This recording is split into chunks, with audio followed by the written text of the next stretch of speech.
No clingings or doubts trouble him. Deathless reached him. I call a Brahmin, an Arahant true. Brahmapot 411.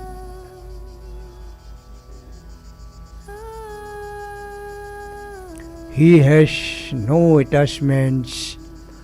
No attachments can be discovered in him. He has no spiritual doubts due to his right awareness. He has entered the deathlessness, Nibbana. I declare him as a true Brahmana, as a true Arahant, in whom is no dependence found, with final knowledge freed from doubt, which plunged into deathless depths.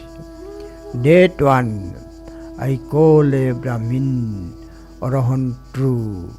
Dhammapot 411.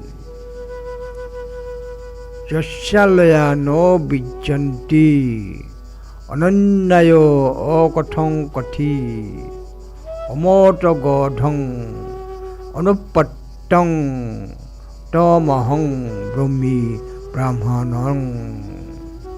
Dhammapot 411.